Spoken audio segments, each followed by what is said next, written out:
It's 8 o'clock, so we will call it to order the August 8th Economic Development Authority meeting. Before we approve the agenda, we'll try to do this official. You'd like to add something to the agenda? Yeah, just a brief discussion on car condo developments. Okay. So we'll just make up like a 7A or something on that. We'll just discuss car condos.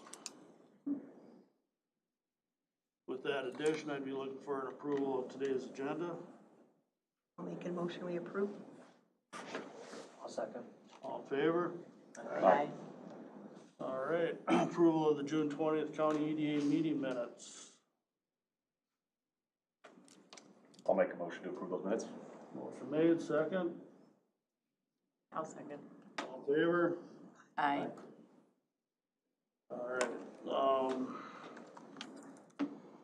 we have a couple of guests here today. These are always good meetings. I like to hear about, what's going on in the individual cities and whatnot. So it looks like first up is Becker.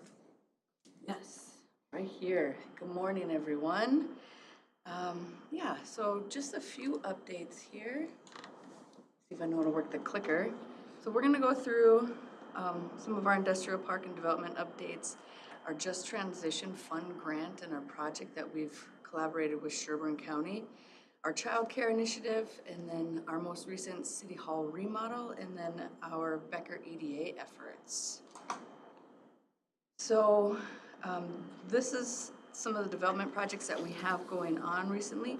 We currently have 4 city lots available for purchase in our industrial park and 2 city-owned lots in our T-Town commercial district.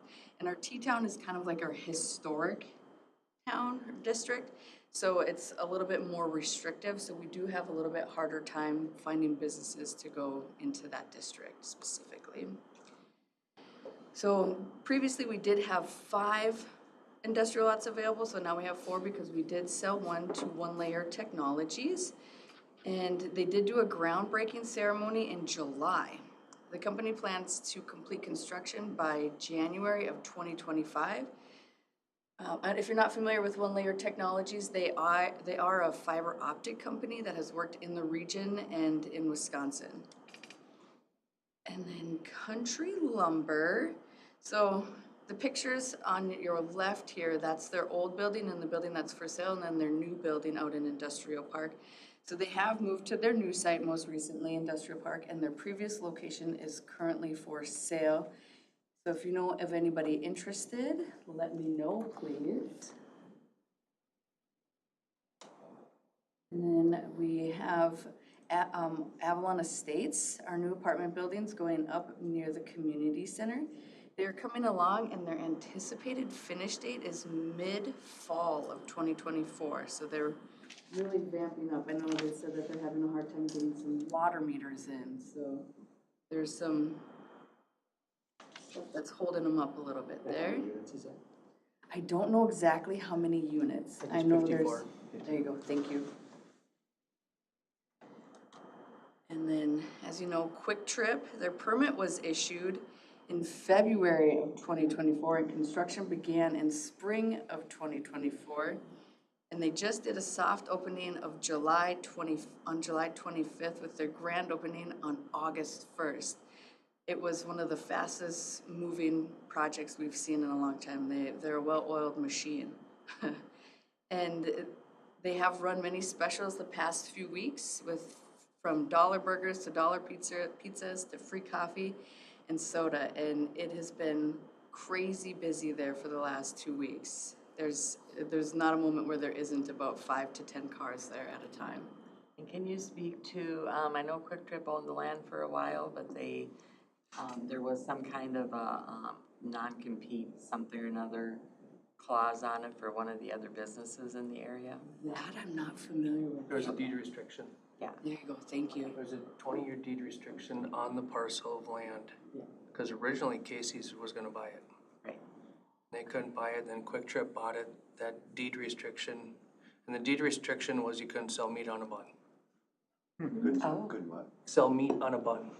Which is what Quick Trip Okay. does. And then that was from the McDonald's parcel. Right. That's why Dairy Queen.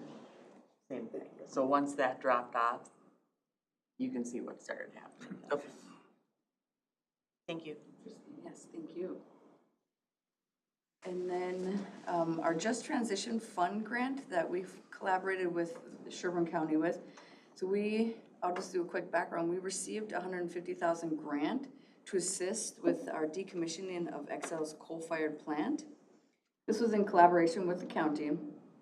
And the plan was to utilize the funds for ILT Academy to encourage and support entrepreneurs by sponsoring this program for Becker and Sherburne County residents. To date, there has been 2 programs, so 2 cohorts that have been held, and they're about 10 weeks long each.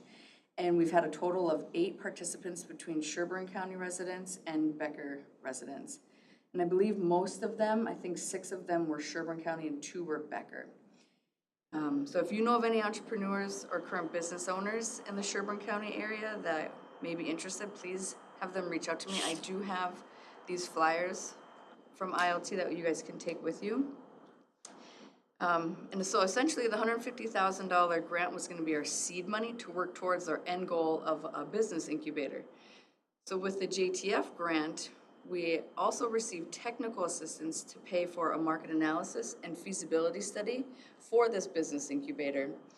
So the large goal is to apply for federal EDA money through their EAA grant. In order to qualify for the EAA grant, a feasibility study is a requirement. So it's kind of nice that we were able to correlate that with our JTF grant and get additional assistance through that. And then, so once the study is finalized and is deemed feasible, we will work on applying for those funds. We are right in the midst of this feasibility study. We've contracted with Northspan to conduct the market analysis and feasibility study. There'll be 3 phases. Phase 1 is the market analysis, phase 2 is the feasibility study, and phase 3 will be the business management and operations plan. So phase 1, the market analysis research is underway. They're working through that. Phase 2, we are right in the middle of it. We've done a community survey. We sent that out. We had about 82 participants take that. We've done 2 focus groups. One-on-one interviews will be conducted with about 20 to 25 individuals. And at our next EDA meeting, which is August 12th, mark it on your calendars, Northspan will be doing a 30% progress report for the Becker EDA board. You guys are all welcome to attend if you're able to make it. That's at 5:30 at City Hall. But they'll be doing 30% progress report, 75% progress report, and then a final progress report to the council. And then, as I said, phase 3 is the business management and operations plan. That'll try to find locations, and if it's not feasible in Becker, they're gonna look to locations in Sherburne County specifically. And that's to be wrapped up in October of 2024. Kind of thought that was a quick turnaround, but we're right on the money, so that's good. You want to talk about your meetings with St. Cloud Tech College too? Yes, we did have a meeting with St. Cloud Tech. We're looking for funders and partners all around to see if anybody's interested to be a part of this. In St. Cloud Tech, we met with, there's maybe 6 deans, the president, the vice president, and they were all very interested, and they want to be kept up to blush with all of our projects. So they want to know what's going on, and we've been keeping them up to date with everything. So they're interested in partnering as well. So that's good news. I was a little nervous. It was too early because our project just got it started, but honestly, they were super excited and happy to be partners, and they've got some really good ideas. As far as partnering, we've talked about internships, funding and naming partners. I know they just partnered with the airport, and I know Becker's about 15 miles away from the airport, so they were interested in that. Mentorship, a virtual campus were all some of those kind of ideas that came out. And then we did tour their manufacturing workshop, so they were interested in maybe expanding that out this way for the Sherburne County residents. Have you guys talked to St. Cloud State at No, all? not yet. The reason I bring that up is, if I remember correctly, St. Cloud State has an automation business incubator of some kind. Okay. It's been a while since I toured it, but, it would be an interesting partnership between St. Cloud Tech, who obviously does the vocational stuff, and St. Cloud State, which has this potential automation robotics, lab, business integrator thing. There might be a way to partner there and target tech and automation businesses, to go into Becker as well. Jessica had reached out to them. They're going through a big leadership change at St. Cloud State right now. It's kind of a new business model there. Okay. So it was kind of put on hold until they get all that structured, but there was an initial reach out there. Maybe in a couple months or something? What's that? Maybe in a couple months, reach out to Yeah, them and yeah. see? Okay. They have an interim president right now, so they are truly going through a leadership change. Well, that's super helpful. Put that on my list of to-dos. It'd be nice if we can get something that would drive, Yeah, it's a natural marriage. Yep. you know, automation's not gonna go away. Absolutely, and I know, when Jessica was here, we talked about reaching out to Microsoft as well, since they purchased that land, and then also Elk River Technologies as well, so as more things get moving and shaking, we'll be reaching out to those partners, and I know Excel will hopefully be a partner as well.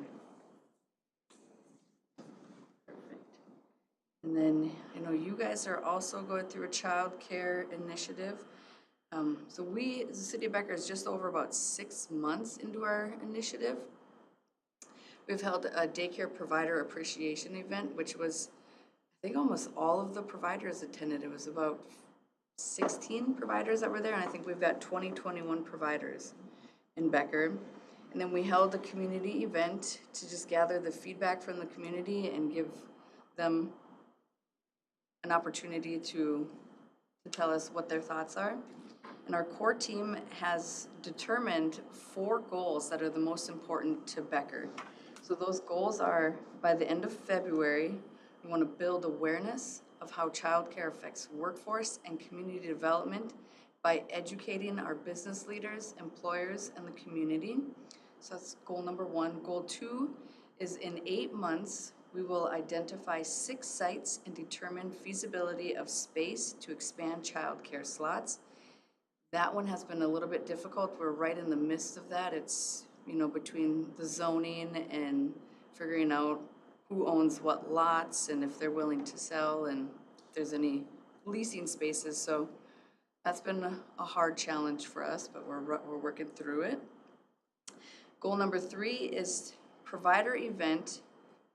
So we're going to do a provider event to increase awareness of childcare resources and provide access to relevant training open to existing childcare providers and those interested in starting a childcare business. This group specifically has been having a little hard time tracking down a trainer for this event. So if you know of anybody that's able and willing to provide any training for daycare providers, that would be helpful. What do they consider qualifications to be a trainer? I don't know if there's specific licensing or what, or who they're exactly talking to. They might be talking with somebody here, but I think I know that they were looking at a CPR class, and it's just honing them in and finding their availability, I think, is as the hardest part. So is our HHS team involved in this? Yes, yep. Jody's probably aware. Yep, I believe Jody's on this team, Mitch. Is there one more? No, I think those are the 2 main Because ones. they'd probably be good resources to find a trainer. Mm-hmm. Okay, I'll reach out to them. Yeah, that would be great. And then the 4th goal is in 9 months, identify at least 3 community partners and create a framework and work plan that will increase awareness and interest in the childcare profession while supporting the retention and expansion of existing providers. So I know it was kind of discussed working with some businesses in town and seeing if they're willing to expand or maybe do a daycare at their facility. So, so the core team has been working towards finding solutions to these goals to assist with our childcare shortage, and we're just now getting started. So we've just transitioned from the planning and research to the implementation, so.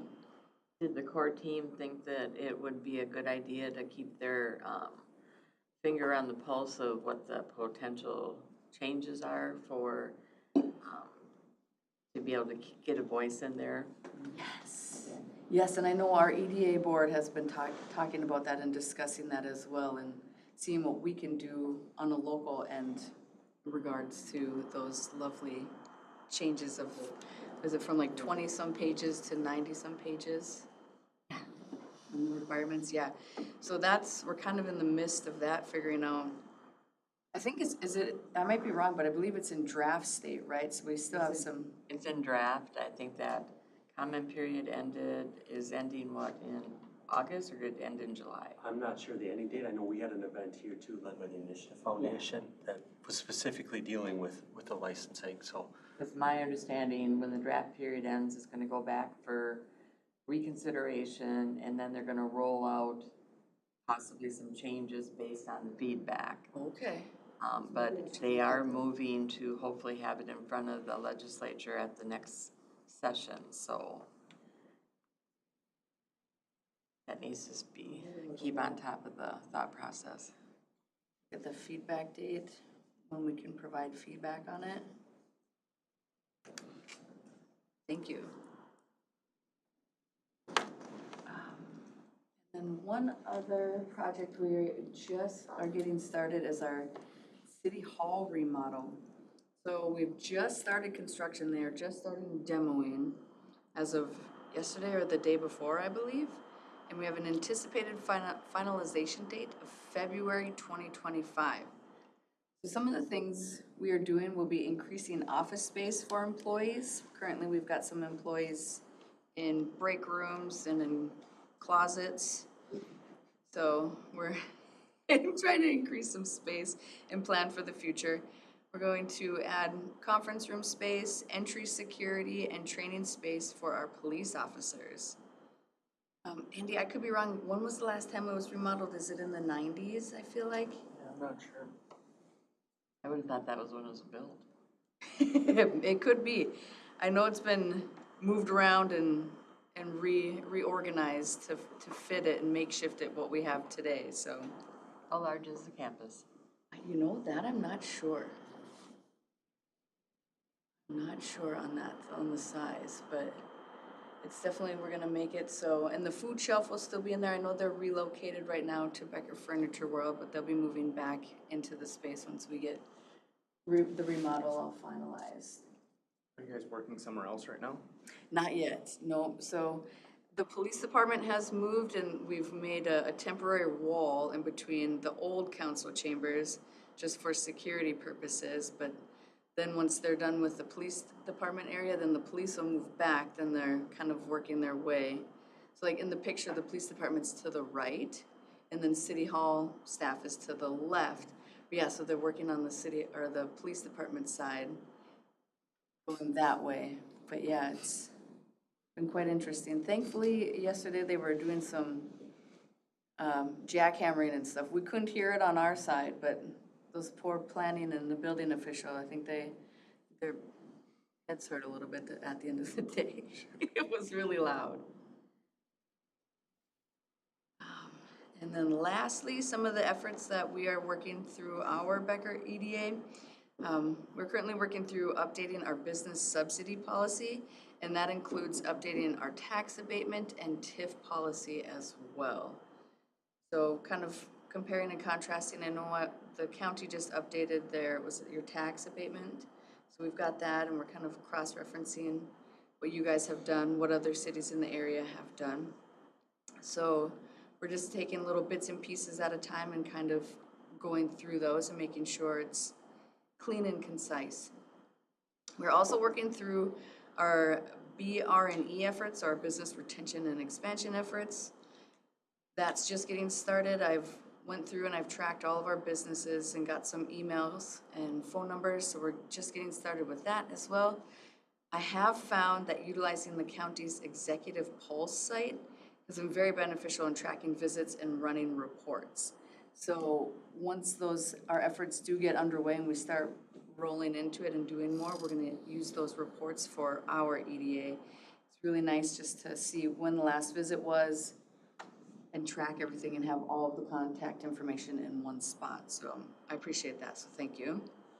And then most recently, we have had a vacancy on our EDA board and are actively recruiting for a member. So if you know anyone interested, please have them reach out to me.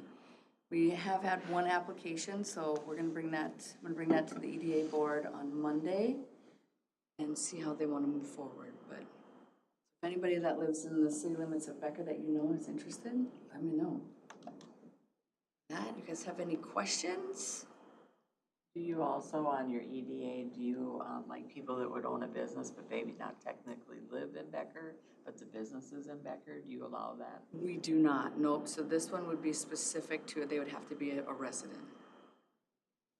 We have been finding a lot of our business owners don't live, they live close, but not within the city limits.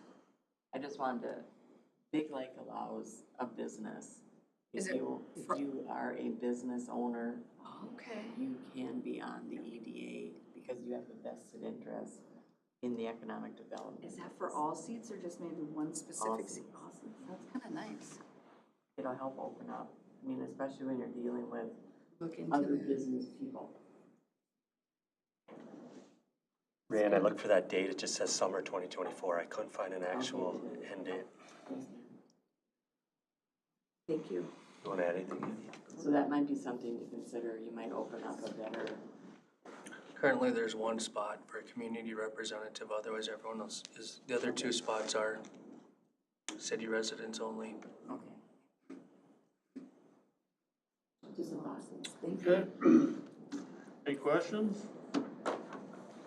Thank you. All right, on to Elk River. All right, yes, thank you. Appreciate the opportunity to come in front of you guys and share some updates going on in Elk River.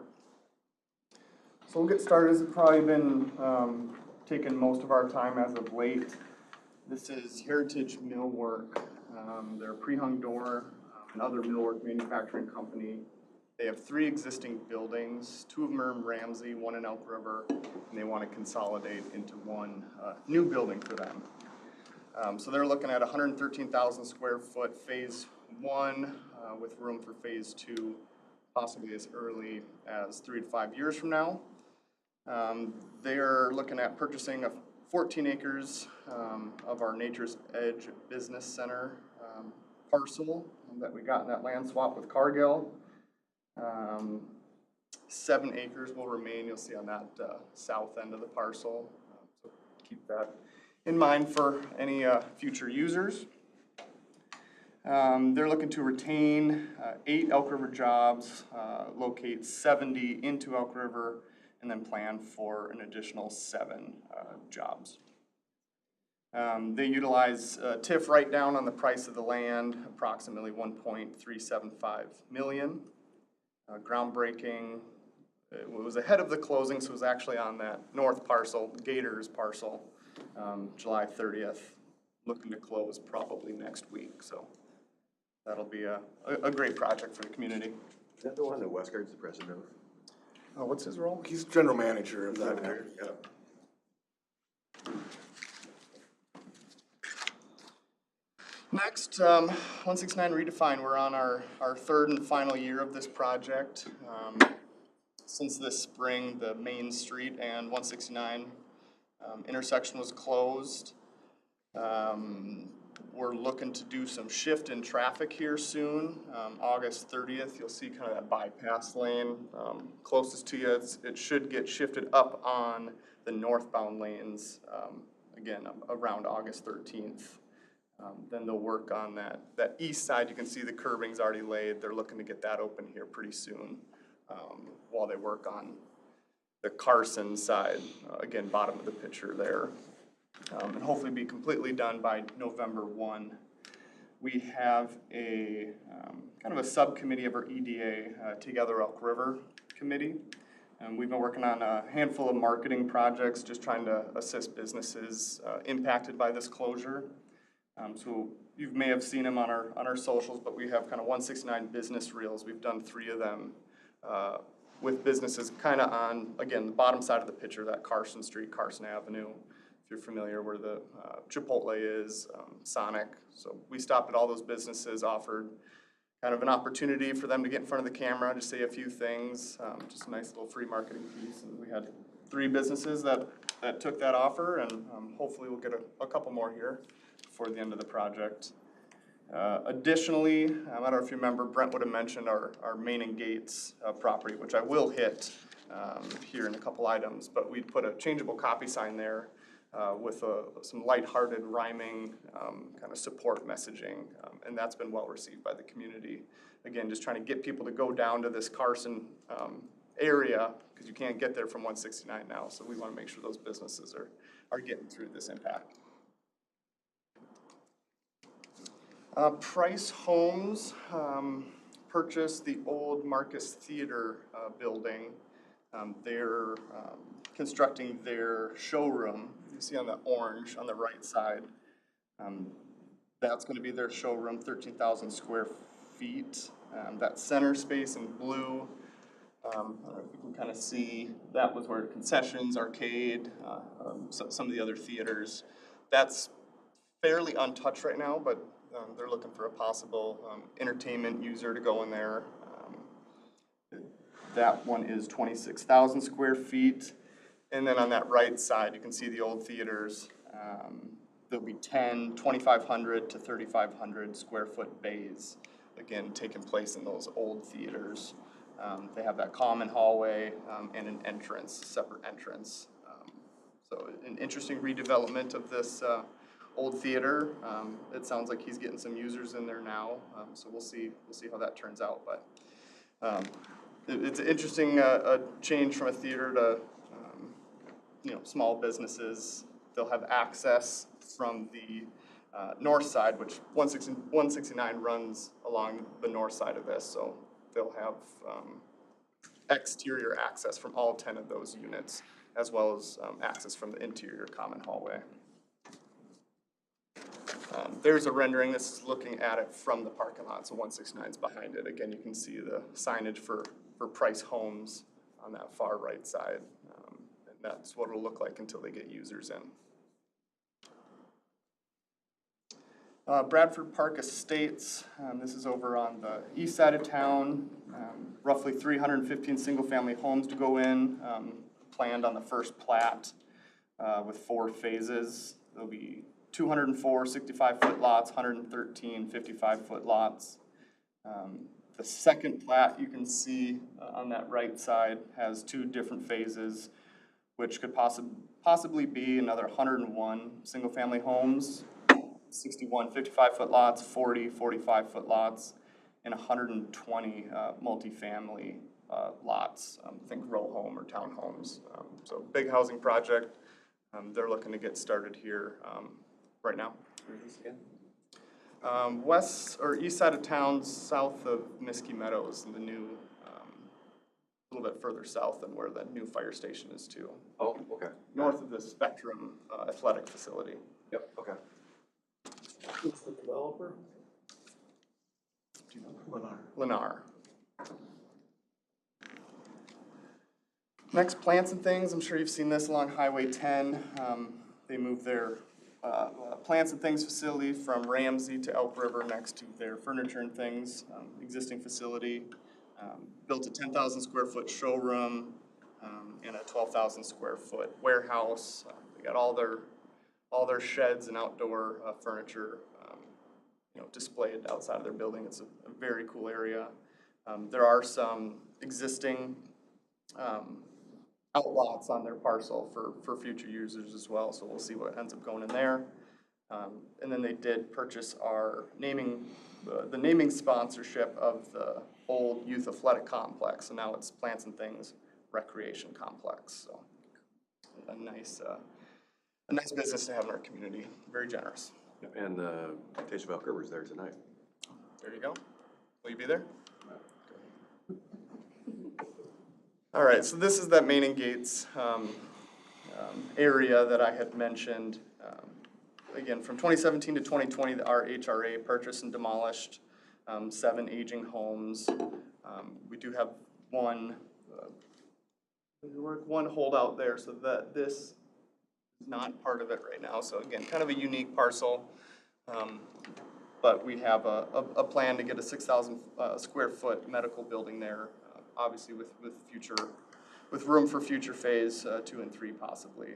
But local developer looking to close very soon. This is our Fox Haven parcel just west of our westbound liquor on Highway 10. We're close on a gas station and convenience store there. Again, this 3 acre, or 2 separate parcels, they're looking to purchase both of them for that user. And this is EDA owned land. So it'll be a nice project on this side of town, hopefully get some more things in this area as well. Next is public art. Our EDA and our Beautification and Public Art Committee issued an RFP for public art in early 2024. We reviewed a handful of proposals and wanted to move forward with Carrie Dean here. This is not the piece that's up, but the style that she proposed is very similar to this. This is at the Brookings, South Dakota Government Center. But yeah, no, we're looking to get a parallelogram style stained glass mosaic. This is to be installed at Furniture and Things Community Event Center. EDA contributed $10,000 to this project, as well as a Central Minnesota Arts Board grant for $8,000. And then we'll look for business sponsorships for the remaining. But really cool project. She's a great artist. She's got pieces at Minneapolis-St. Paul Airport, Valet Lounge, really cool detailed mosaic work. So we're excited to work with her. And she's looking to get this done here, possibly by the end of this calendar year. So it'll be a nice addition to artwork at that facility. They do have a bigger and broader plan, so we didn't take up a middle of a giant wall. We kind of got a nice single wall for this piece and let that facility see where it goes with other beautification efforts and public art there. I'm not sure how much you guys are familiar with the Placer AI software. I did a presentation to the Sherburne County Connect group last month, but it's a foot traffic analysis software, tracks where people go. It's very retail focused, but you can set custom, points of interest and geofence specific areas and see who went, where they came from, what kind of people they are.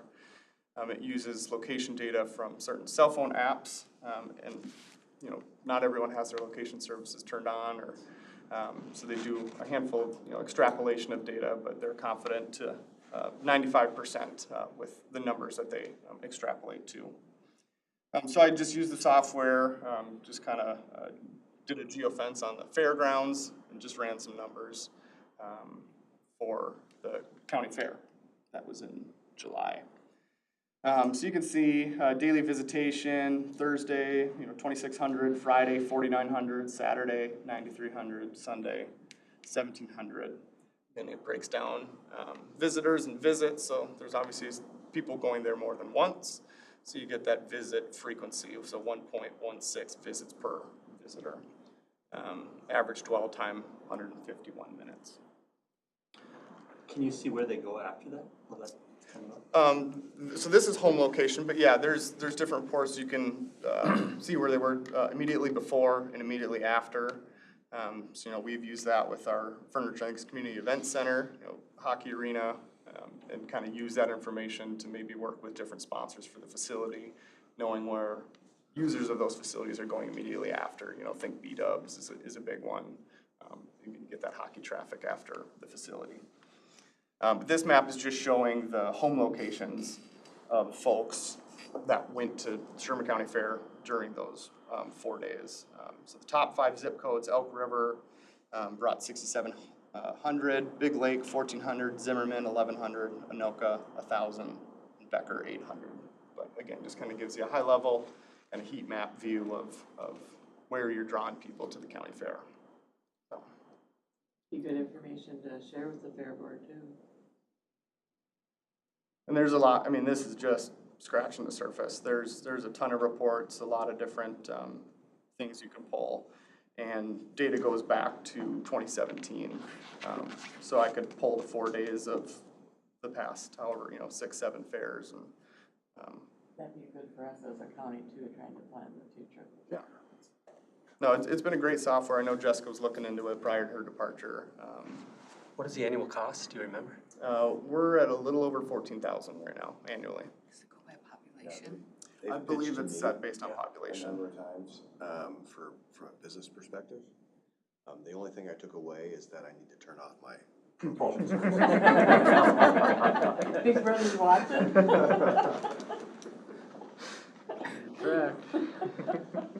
But you don't want your customers knowing. Exactly. And that's what I have for you guys. Let me know if you got any questions. Do you, any movement on the, Daddy-O's location? Do you ever be talking to Ryan? Yeah, we know that there's multiple interested parties and perhaps one very interested party that could, Any of them restaurants? at least one is restaurant. Okay, good. Are you missing it? Well, I just hate for a kitchen like that to go to waste. Yeah, that's our hope as well, and, we're actually hoping to get an application for one of our programs, to do some renovation that would be restaurant oriented. Were you part of the EDA discussion on the contribution to the artwork? Were you in the EDA meetings on that? Okay, so just, I'm always trying to expand my vision of economic development. Mine's fairly narrow and I understand that, and I have very close people to me that say everything's economic development. But how did your EDA, view this as a $10,000 contribution to a piece of artwork aiding in economic development? A couple years ago, we did the slipstream art downtown, and that was kind of a special request of the EDA to fund that. And then that was in 2020 and 2021. Kind of took a year off, and then starting in 2022, the EDA started to have a conversation. Did they want to be more involved in beautification and art for the community, kind of as a general uplift as a community, as well as a tourism component to that? And so, it's not one piece of art by itself will be a tourism piece, but there was a thought from the EDA that if we can do a handful of these over a handful of years, that just is a community image thing that makes Elk River a little more appealing as a destination. Good, thank you. Have you guys talked about, so next year when we finish 44, and you guys are putting in the trail, that'll then connect the bike and walking trails from Orono all the way over to Woodland Hills, which then connects all the way to the Great Northern Trail, which goes all the way up to Zimmerman. From an EDA standpoint, have you guys started talking about promoting that as a tourist?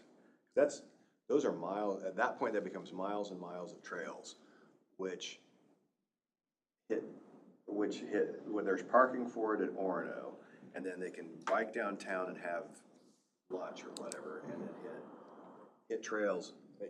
We're spending all these money on these trails, we should get something for it. Yeah. And I think I would put these trails up, they're not quite to the same level as like up at Crosby. Crosby does a huge amount of tourism based on their railroad track trails. Now they've added mountain bike trails, but we've got a mountain bike trail over at Hillside. I don't know if that connects with trails or not, but point is that I think that's under promoted, and it's something for the EDA to take a look at, in my opinion. Thank you for saying that, because we agree. I think there's amenities in Elk River, the ones you mentioned, ERX, some others that we probably could take stronger advantage of, and that is something our EDA, not any one of those specifically, but more of that comprehensive, how are we taking advantage of more of those daytime or visitor type amenities rather than 100% of our focus be on traditional economic development. We can expand into these other areas. Yep, I agree. I just think you spend a lot of money on Oriole Park, upgrading that, it's a great park now. With the trails connecting, I think there's a lot there. And I think there's some there. All right, One question, can we get, the slide presentation, slide deck sent out? Yeah, I have it, I can shoot it out to everybody. all right, thank you very much. A lot of cool stuff happening in Elk River. All right, the EDA coordinator search update, Dan. Yeah, we hired Brian Fleming. He comes from St. Cloud. He has more of a zoning and enforcement background, but he did a lot of research on this job. He talked to each city before his interview. He's very excited to be here. He's always had an interest in economic development, and he starts on August 26th, so about a week and a half or 2.5 weeks. But I think everybody will like him, and obviously he'll be here at the next EDA to tell you a little bit more about himself. I think the next item's yours too. Activity update. Jared, I know I asked Therese to be here today, but she was unavailable, so she'll be at the next meeting, Big Lake. Do you want to talk about your project at all? Any updates on? As far as the parking lot expansion Yeah. piece? Yeah, actually, we got our variance approved through the joint powers. This is step number one, and actually right now going through the city steps of it too, which will take place later here in August, but still hope to move dirt here at that property that we acquired a couple years ago here at the end of August. Again, it's when it's all said and done, about a $1.4 million project for us too, with the main focus being on, as we've grown over the years, the safety of our stakeholders obviously is paramount, the separation of truck traffic, pedestrian traffic as well, and a way to navigate around our facility as we've grown a lot here in the last decade. So very excited. I had been very, very good working with Lucinda Spanier at the city, as well as Therese has been a big part of helping us work through the background information and stuff too. So, but hopefully have that before the snow flies here in Minnesota. So I think Big Lake will be at our next meeting to give an update. We received a $1 million energy transition grant to help us with our Tier 1 environmental study for the bridge crossing. So there's a Pell study, which we're in the middle of right now, a Tier 1 environmental and a Tier 2 environmental, and they each have a 7-figure cost, so this grant will really help us move those projects forward. Our housing study is about 2/3 done. Still looking at October for a final date, but I just got the 2/3 invoice, so that's moving along well. Plating process, I think you're gonna talk about that. You wanna jump in? Yeah. You know, came up at an EDA meeting, is there an opportunity to try and, you know, streamline the plating process? You know, specifically standard plats where we're seeing the development of new roads or 4 or more lots. And Steph had some ideas of, you know, how to maybe make some minor modifications to the ordinance that might help that. We met with the county board. County board is in agreement, yeah, anything we can do to streamline the process for plating. And there's certain things that you just can't avoid. There's, you know, multiple steps in this process. And planning and zoning being a part of the process, it was kind of advised that we'll end up doing maybe a lean event. We did a lean event in 2017 on plating to try and streamline the internal process. Now it's a look at the bigger scope of plating. Is there a way to reduce time on these items? We have one that you might be able to see a reduction in 30 days, but also would have to, you know, get county attorneys to sign off on that. She raised some red flags, so we have some things that we have to work through. And then also one thing that, you know, we're looking at is looking back at the lean event from 2017 to make sure, you know, all the things that were kind of called out were executed accordingly. So those are things that we'll be working through to try and find ways to streamline this. Commissioner Felber kind of made a good comment. I kind of stuck with me after the meeting. He's like, you know, we're for anything that kind of reduces the time and expense, you know, of getting lots to, you know, to development, with, you know, watching out for legal constraints, but not going too far into the legal, you know, issues that could arise, you know, so sometimes the county attorney can really, you know, dissect these things, and so we have county board support to try and find a good solution to try and reduce this overall timeline. One of the challenges is we've been, you know, there's a state mandate that came down the pipe for cannabis, and we're having to put a lot of resources towards that right now. So we'll be working on both these projects. It's kind of the two that are top of our list right now. Commissioners want to add anything to that? I think it's it'll be a good piece of work. It's just, in order to do the Lynn event right, you've got to get all the affected parties at the table, not just you know, planning and zoning. And attorney's office is always going to be more risk adverse and couple of us on the board are gonna be a little less risk adverse, so there's gonna be a healthy tension there and figuring out what we can do. And, but I do think it's important to try to cut out as much time as we can without, without throwing all caution to the wind. That was the consensus of the conversation. We're on board with trying to reduce time for sure, but doing it in a way that there's somewhat of protection as well, so. And I think the 2025 construction season would be our goal to get that up and running. Yeah. Right, Mark? Yeah, no, there's a couple things that we're shooting for, to, coming out of a lot of the housing work that we did, that's been done through the EDA, kind of that interconnection, you know. There's several items that we want to try to make sure we can incorporate into the ordinance going into 2025. So when construction season starts, we have some more options for people, for different, you know, maybe a streamlined process and some other opportunities for development. Some of the challenges the county deals with is the fact that you have to bring in another government entity in a township. So there's things that you have to, you know, meet with the township, get their input and stuff, and sometimes those timelines, they only meet once, or, well, some only meet once a month, but, yeah. So we'll work on getting that Great. streamlined.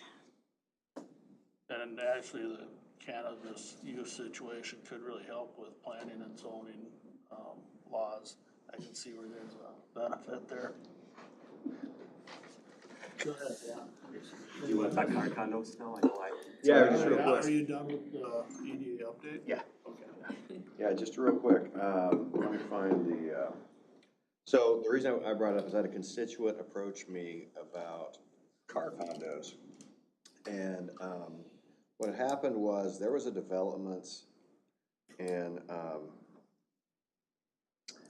I'm trying to, Mankato, that was supposed to be underway. And what it was, if you've seen the ones over in Big Lake, they're these car condos. I guess you can't spend the night in them, but, you know, it's designed for someone, it's basically a garage with a living space. And the garage is for people with fancy cars, you know, cars are their hobbies, that sort of thing. Well, this development down in Mankato had those, like the one in Big Lake, but it also had like a rally track associated with it. So they could take their cars out and, you know, run them. Apparently, this has kind of become a thing and a kind of almost a tourism thing. But one of the keys is having a regional airport nearby, because people fly in to, you know, they'll have these condos with their, you know, sports cars or whatever, and then they'll fly into the airport and go to the weekend and spend the weekend, you know, somehow. I don't know how the overnight thing works, but the point being is that I think it might be worth looking at. The one in Mankato got nixed, apparently because they leaned a little too heavily into the flying in part, and so they took that into account in their carbon emissions requirement or whatever, and so the whole thing got nixed.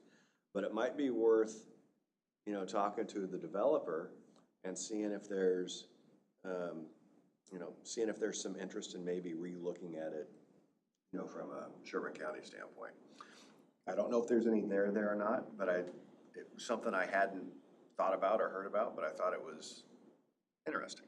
You know, might be a way to, you know, get some more of those car condos in, but also increase tourism a little bit. So just a thought. Zoning and I did meet on that yesterday. We had similar interest a couple years ago. It doesn't sound like exactly the same model, but we were gonna research if it was the same company or same developer. But You want me to send you the? yeah, that would be very helpful. So I wrote up a memo in 2022 because we had a company called Moto Haven. And they were looking at the Wingard properties on County Road, on Highway 10 and 14, kind of by the cemetery up there. And so they were looking at those properties, and their concept, what they were proposing was, can't remember the number of units, but yes, car condos that you could actually use as a dwelling, residential dwelling. So that had living space in them. And then, so they would have the car condos kind of surrounding the property. Then they have an open, you know, basically bituminous track that would be in the center.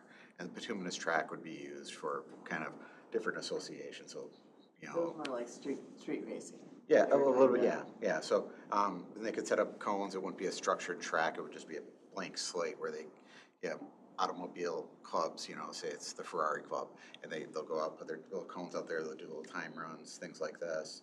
And the gentleman that came in, it was him and his father, and they had some engineering kind of looking at it.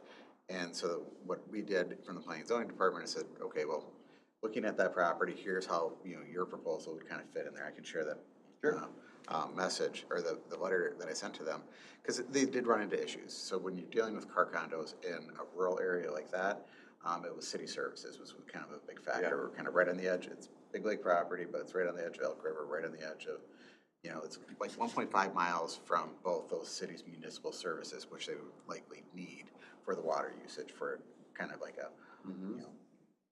condo type structure.